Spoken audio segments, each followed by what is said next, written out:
Swayam Prabha. Digital India. Educated India.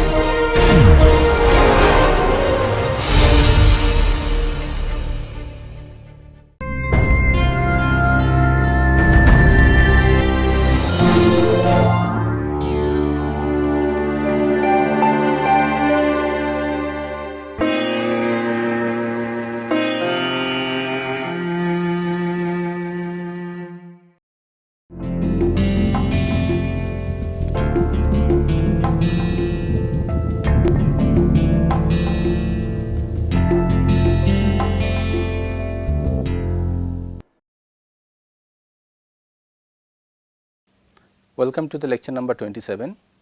In the last lecture, we have started with the fluorescence anisotropy, and we said we actually was doing the excitation of a molecule using a polarized light. Let me draw it once again. So, here is my sample cell containing molecules oriented randomly that I showed you, like these are the transition moment of these molecules. Molecular frame may be different, but this is just I am showing the transition moment, the direction of the transition moment. So, they are oriented randomly. So, it is like these several different types of orientations are possible. That is why this system, this condition is called the isotropic orientation of these molecules in the solution. Now, if I use a polarized light, the polarization, the direction of this electric field of this light, this is a plane polarized light, is oscillating only in this direction, and this is the direction of the propagation of light. Then, right. So, this is my polarized light, and I said that only those molecules whose transition moment is oriented along the polarization of this light, those molecules will be preferentially excited. So, let us now show you. So, this is my ground state,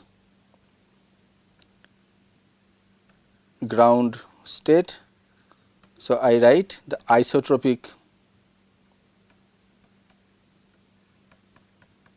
orientation of the molecules. Now, with this excitation, and let us consider that this excitation is a delta pulse excitation, right.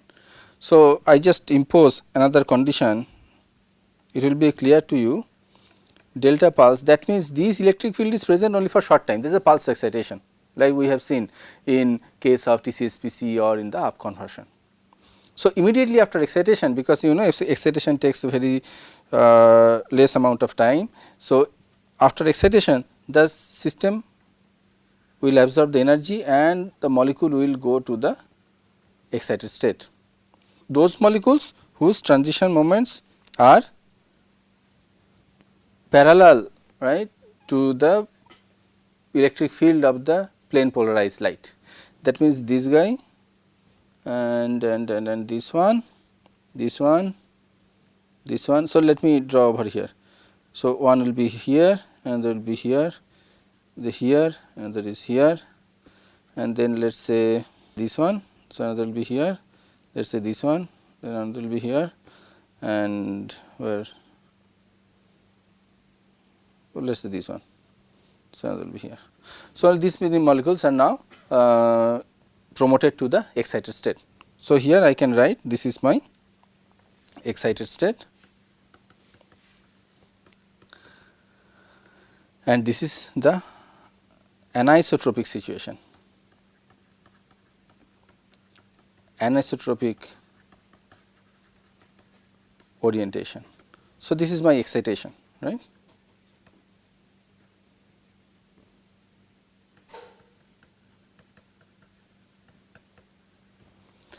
Now, this molecule when it will come back from the excited state to the ground state, it will emit radiation, right. Obviously, it has some radiative non-radiative pathway, let us consider the radiative pathway. So, it will emit the photon, and the polarization of this photon in the early time will be along that particular direction. In that direction the molecules are oriented, that means the transition moment of the molecules are oriented in the excited state. So, the emission will also be in the same direction. So, in the early time the emission whatever you will get, the electric field of those emitted light will be like this. But as time goes, allow some time, these molecules will reorient themselves because of the random motion, right. So, these molecule will reorient themselves, and let us say after some time this molecule is like this one is like that, this one is like this one is like this, 1, 2, 3, 4, 5, 7 like this. So, now the molecules are like that. So, you have in this case the contribution of this vertical emission is reduced because only these two molecules are now present in this case, and you also got this type of emission, you also got this type of emission, and so on. In other words, I can tell you that there will be some contribution in the horizontally polarized emission. So, there in this case only vertically polarized emission, but as time goes the contribution towards the horizontally polarized emission will increase. So, here I write vertically polarized emission. So, this intensity vertically polarized emission intensity, if I refer to as I parallel with respect to the excitation. Excitation is also vertical, emission is also vertical. So, this is parallel, and if this is the horizontally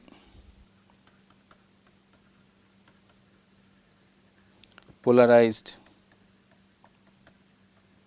emission, so this is horizontal and this can be referred as the I perpendicular. So, the condition as I said, it is now less anisotropic, and if you allow too much of time, then all molecules will randomly reorient themselves. So, then it will be again the isotropic, but this isotropic is in the excited state, and in that from the excited state, from the isotropic condition, the molecule will emit fluorescence, molecule will emit photon, and those photon, like those electric field of those emitted photons, they will not going to be oscillating in a particular direction, not only vertical, but also horizontal and any other directions also depending on its orientation. So, here I write excited state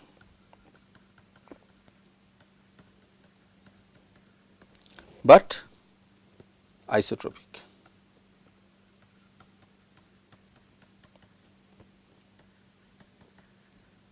Orientation. Now, if I replace this delta pulse excitation with CW excitation, delta pulse excitation and CW excitation means when I will use the CW excitation, then the condition is a steady state condition. That means, the molecules will keep on going the excited state. Okay, by the way, let me talk about this time. If this time is shorter than the lifetime of the molecule in the excited state, then such kind of process randomization is possible. If this time is very slow, then full randomization of the orientation of these molecules will not be possible. So, there is some relationship that how much is this time compared to the lifetime of this molecule. If the lifetime of this molecule, let us say for example, is 1 nanosecond, and this time for the reorientation time is 10 nanosecond, then the contribution of the I perpendicular will be much smaller than I parallel, because before the molecule will convert from this vertical position to the horizontal position, right. Later on we will see that it is not horizontal 90 degree, it is 54.7 degree, but that will come later. So, that for this reorientation will take more time than the lifetime. By the time it will reorient, the molecules are not in the excited state, it will come back to the ground state. So, the emitted photon will be like a vertically polarized light. However, if the reorientation time, like this time what I am talking about, this is actually reorientation time. If this time is much shorter than the lifetime, let us say lifetime is 2 nanosecond and this time, this reorientation time is 0.1 nanosecond, 100 picosecond, then immediately after you excite in the within 100 picosecond time scale, this is a time constant, remember, So, the reorientation time in another 400 picosecond or so. So, all molecules will randomize, but the lifetime is 2 nanosecond. So, you will be able to see that after some time, right, after 500 picosecond or 600 picosecond, the intensity of this parallel and intensity of this perpendicular, they will be same. But now, when we excite with a CW light, that means we will going to integrate, right, the response from initial time to final time. So, this is kind of a steady state situation, right. So, in this case the molecule will keep on go to the excited state and the excited state will deactivate, right. So, depending on this reorientation, right, I will get these two values are different. And anyway, this I parallel will be similar to I perpendicular, but it cannot exceed the I perpendicular, because you are exciting with this vertically polarized light. At most the I perpendicular will be equal to I parallel, and in the other extreme the I perpendicular will be 0 and I parallel is the maximum. So, these are the two extreme situation I could have. Suppose you are exciting this molecule, right, which are rigid, they cannot rotate, and you can make such kind of molecular system by embedding these molecules in a glass matrix. So, it is not solution anymore, it is solid. So, in solid how the molecule will reorient themselves, it is impossible. So, then you excite this molecule with CW light, you will only going to see the emission in this vertical direction. That means, the fluorescence light which is emitted from the system, what is my system? Molecules embedded in glass matrix, that means the molecule cannot reorient themselves. So, in that case the fluorescence will be polarized and that polarization is vertical, same as the excitation polarization. So, then the I parallel will be maximum and I perpendicular will be 0. And if you have taken this molecule in a solution where the viscosity is very low, there is no restriction, then after excitation the molecule will rotate. If the rotation is too fast, let us say for example, it is ultra fast, femtosecond, then once you excite immediately molecule can rotate. Molecule is actually rotating constantly, because nobody can stop. Molecule is rotating not because you are exciting, note it down. Once you are exciting some molecules whose transition moment is parallel to the electric field of your excitation light, those are excited and immediately they are rotated, because that is the inherent phenomena of this molecule. So, in that case the rotation is so fast that the contribution of this parallel and the contribution of this perpendicular, they will going to be same. So, whatever I said, we can write this in terms of equation like this. So, I can define a term, this is called anisotropy,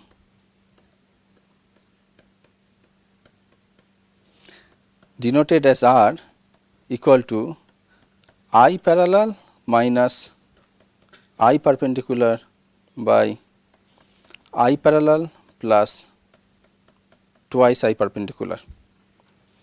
So, you see this equation, in this equation it says that, right, when I parallel equal to I perpendicular, this quantity, when I parallel equal to I perpendicular, this R is going to be equal to 0, and when I parallel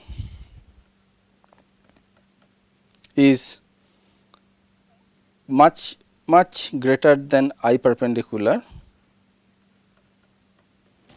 or I can say when I perpendicular is 0, right, or I can say for those thing I said rigid matrix, or for I perpendicular equal to 0, I can write R is equal to 1.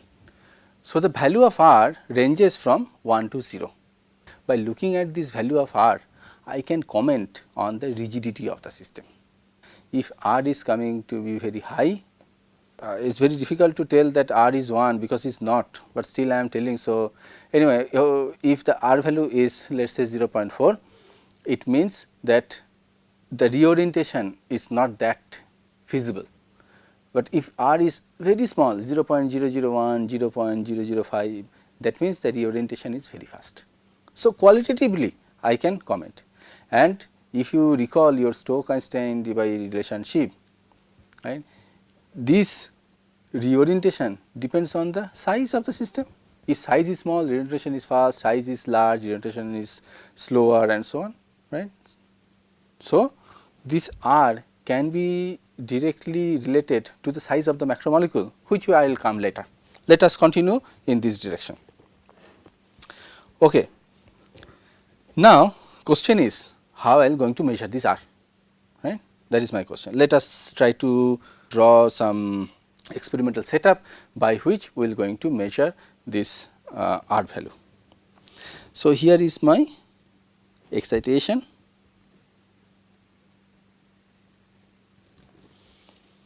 So, this is my vertical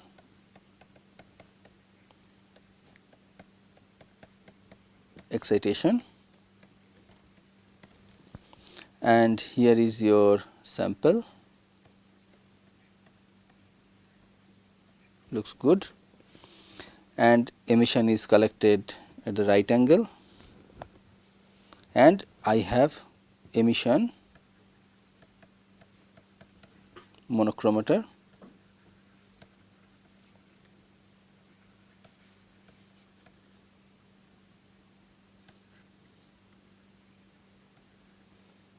and then I have detector where you can measure the signal when this is vertically excited, and then you will have two type of emission. One is like this vertical, another will be horizontal, right. So, I referred this as I parallel, just notation, and this one is I perpendicular. Now, when it will pass through, obviously this emission, right, will have some color, depends on the color of the light, right. So, that is why you have this emission monochromatic, you can choose the color, right, and then it will be detected by this detector. So, when it will pass through this emission monochromator and will be detected by the detector, in detector I should get two value. For this I parallel I will get one value, for I perpendicular I will get another value. The question, how I will going to select? I have to put then that optical element, right, that optical device which is called the polarizer, right. So, for the generation of this vertical excitation light, because my light source is not polarized light, right, this is my light source, this is unpolarized light.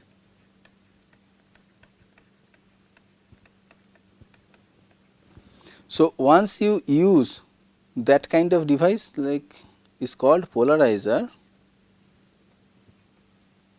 I will not tell you the details of this, how does it work, I will just show you the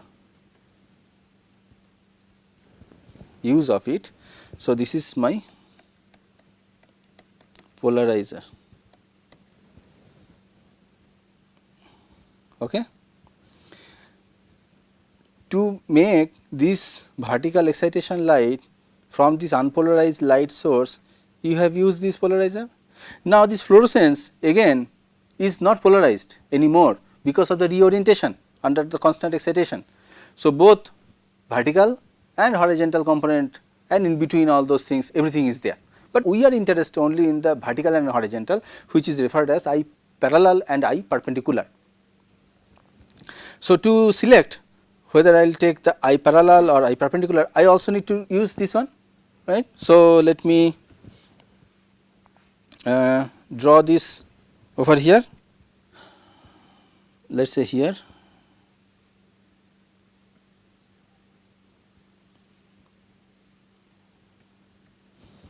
I have this polarizer,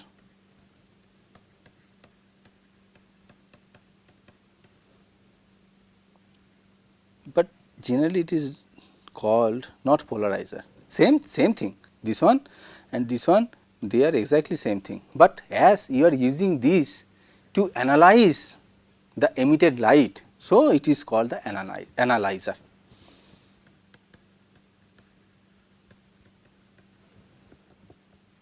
Okay.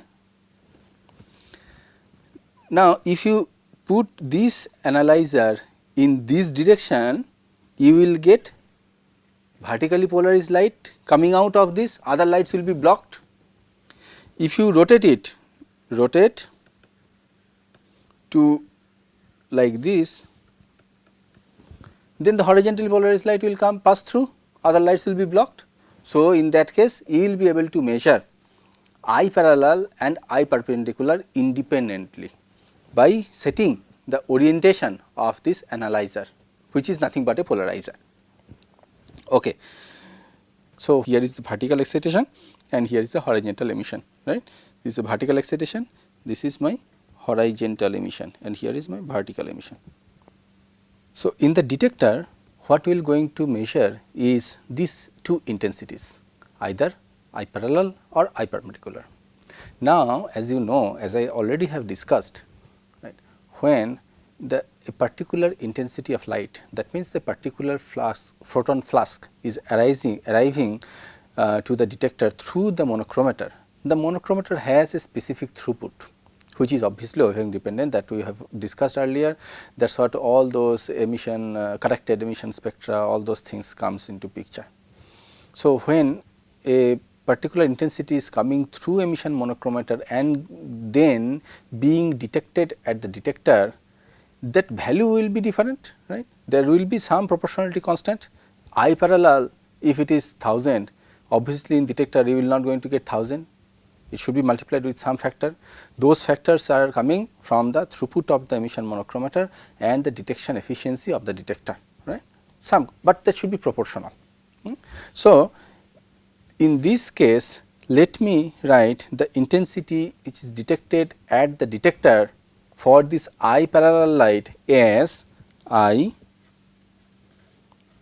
parallel multiplied by that factor, sensitivity factor, I named it as SV, which is equal to your measured quantity at the detector, correct.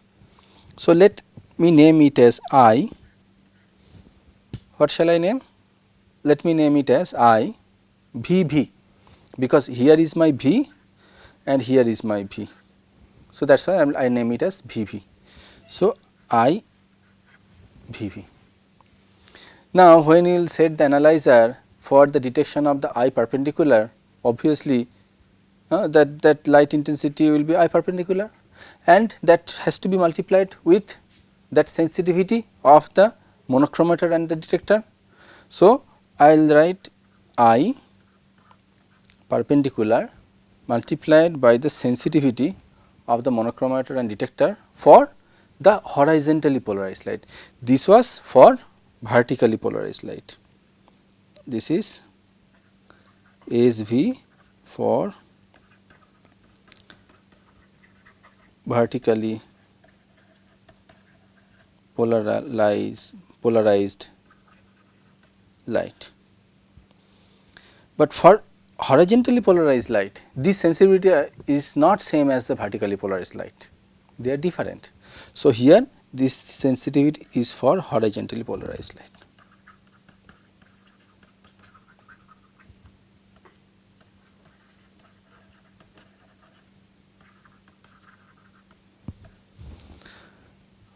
Right, that is it, and I name it as I what shall VH. Here is my vertical and here is my horizontal. So, I am done. So, when I will write this I parallel minus I perpendicular, what I have to write? I have to write in terms of IVV and IVH. Right. So, I have already defined this anisotropy R. So, now R will be written as I parallel minus I perpendicular by I parallel plus twice I perpendicular, is not it? But in the detector you are not measuring this, in detector you are measuring something else, you are measuring IVV IVH, that is related to I parallel when I parallel is multiplied by SV, and that is related to I perpendicular when the I perpendicular multiplied by SH.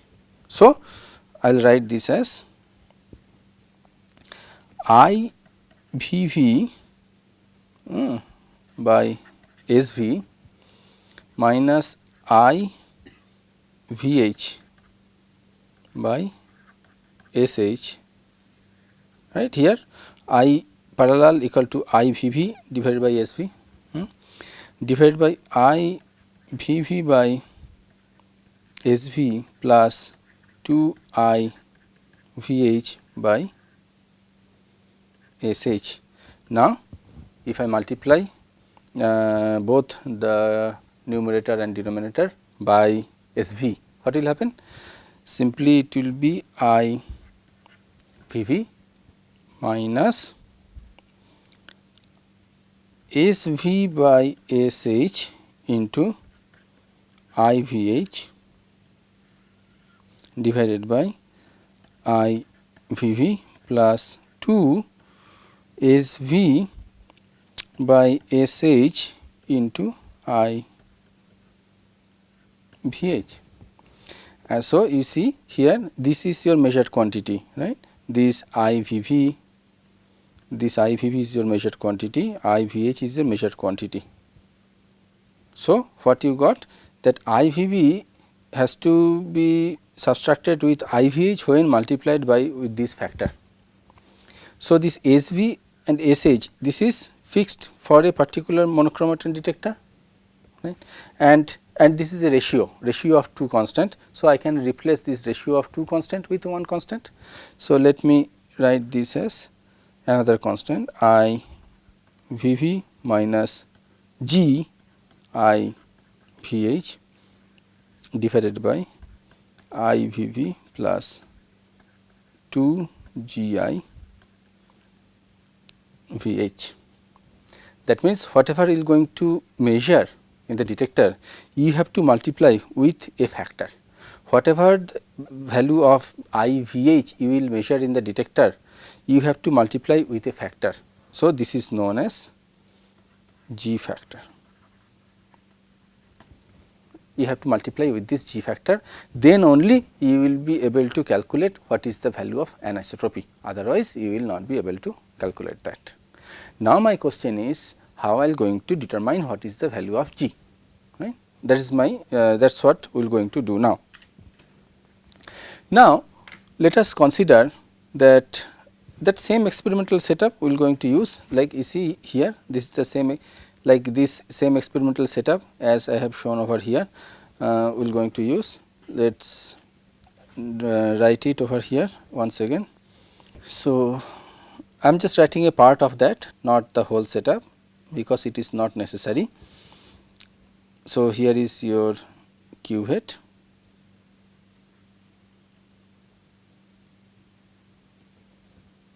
and this right angle the emission is coming. I have two different polarization for the emission, and this is coming, and here is your monochromator emission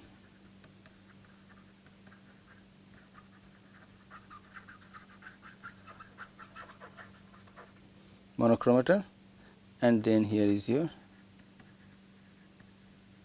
detector. So,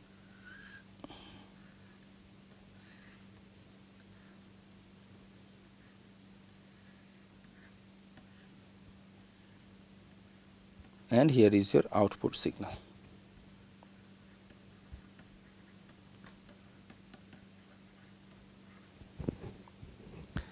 This is obviously towards this setup, this one means difficult here, na, because all the mouse pointer is not visible. Let us say this one is vertical, right. So, I can simply write this as V. I am just writing over here, this is V, and this one is horizontal. So, I am just writing here is H. Earlier what I have done, I have excited Earlier what I have done, vertically polarized light was used for the excitation like this. But now what I am going to do is little different. I will use like such kind of horizontally polarized light for the excitation. So, this is H. So, horizontally polarized light for the excitation. Okay. So, towards this horizontal excitation, this vertical, this V is I perpendicular, simple. It is exciting like this excitation, this kind of emission perpendicular. Now, towards this horizontal light, this emission which is horizontal here, as I have shown horizontal, this horizontal means light is exciting like this way and emission is like this way, this is also perpendicular. So, this is also I perpendicular. Although this is horizontal, this is vertical, towards what? Towards the monochromator and detector. Towards the monochromator detector, for the monochromator and detector, this one is vertically polarized light, this one is horizontally polarized light, but for this excitation light, both are I perpendicular. If both are I perpendicular, their intensity has to be same, right? And I already know that for vertically polarized light, that sensitivity factor of the monochromator and detector is SV, for the horizontally polarized light is SH, and then the rest of the things are easy. So, I can simply write the output signal in this detector and the monochromator pair for this I parallel, which was this H, that should be equal to I perpendicular, which was this H, that should be equal to I perpendicular into SH, and this guy it should be I perpendicular into SV. Let me write that. So, I perpendicular into SH, what name you want to give? I here H and here H. So, IHH. For the other one, this is I perpendicular, but this I perpendicular, look here, this I perpendicular is vertical towards the monochromator and detector, right. So, the sensitivity factor what I am going to use is SV. So, this equal to I HV, is it? So, what I can write? I can write I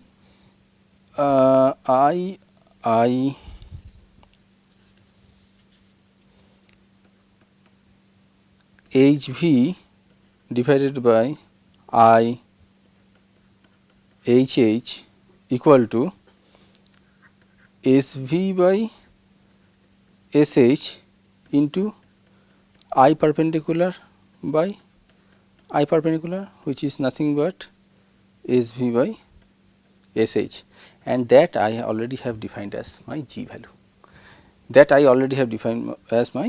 value. So, what you have to do? You have to simply take these two intensity IHV and IHH. You just take the ratio of these two, you will going to get G. Once you will going to get G, you can readily get this R as IVV minus GI VH divided by IVV plus 2 GI VH, as I have already discussed, right. So, we finish here and we will continue our discussion on the next day. Thank you very much.